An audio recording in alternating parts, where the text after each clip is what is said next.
नमस्कार, मी पंजाब डक. आज आहे 21 मे 2025 आणि मी आहे माझ्या शेताजवळ. पाहू शकता ते कसा पाऊस पडलेला आहे आमच्याकडं. म्हणजे जवळपास 10 दिवस झालं सारखा पाऊस चालू. हे ओढे नाले आमचे बांध फुटले. 10 दिवसापासून आमच्या शेतामध्ये वापसा नाही आणि या ठिकाणून परत महाराष्ट्रातल्या शेतकऱ्यांना अंदाज देणार आहे. राज्यातल्या सर्व शेतकऱ्यांना सांगू इच्छितो की आज 21 मे, आज पण 21 मेला दुपारी 3च्या नंतर राज्यात पुन्हा जोरदार पाऊस पडणार आहे. म्हणून हा अंदाज म्हणजे हा पाऊस 25 तारखेपर्यंत खूप पडणार आहे. त्याच्यानंतर 26, 27, 28, 29, 30ला थोडा कमी प्रमाणात होईल. पण त्याच्यानंतर मध्ये सांगायचं झालं 30 मे पर्यंत असा थोडा भाग बदलत पाऊस पडणार आहे. म्हणून राज्यातल्या सर्व शेतकऱ्यांनी काय करायचं, आता काय झालं, नेमका पाऊस खूप झाला, जमिनीमध्ये ओल देखील खूप झाली.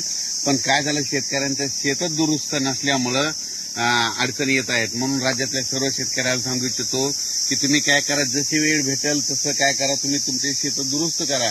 कारण की राज्यामध्ये आता जवळपास हे 25 मे पर्यंत तर मुंबई पुणे नाशिक नगर जिल्हा मुसळधार पाऊस पडणार आहे. म्हणून हा अंदाज लक्षात येतो.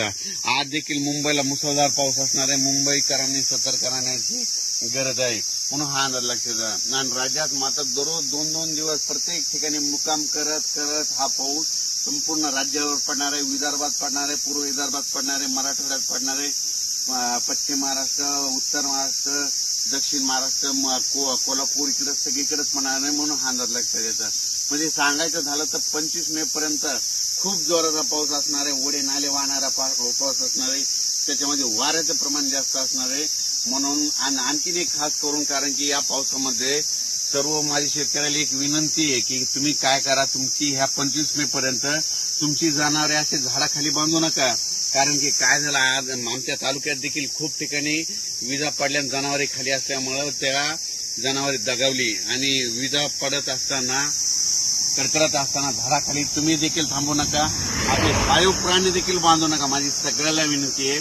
कारण की मध्ये काय झालं, महाराष्ट्रभर बघितलं तर विजेमुळे खूप शेतकऱ्यांचं पशुधनाचं खूप नुकसान झालं.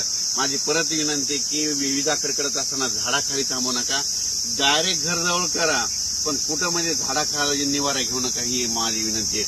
आणि राज्यातल्या सर्व शेतकऱ्याला सांगू इच्छितो की म्हणजे तुम्ही काय करा, 30 मे पर्यंत तुम्ही तुमचे कामं आटपून घ्या. त्याच्यानंतर काय होणार आहे, परत वातावरण तयार होणार आहे आणि यावर्षी लवकर पेरणी होण्याचा चान्स आहे. म्हणजे सांगायचं झालं तर जूनच्या दुसऱ्या आठवड्यात चांगली पेरणी लागल आणि कारण की तोपर्यंत 30 मे पर्यंत पाऊस असल्यामुळे हे शेत दुरुस्त होणार नाही. आणि तुम्हाला मग दुरुस्त करण्यासाठी 1, 2, 3 जूनला ऊन वाढणार आहे. 1, 2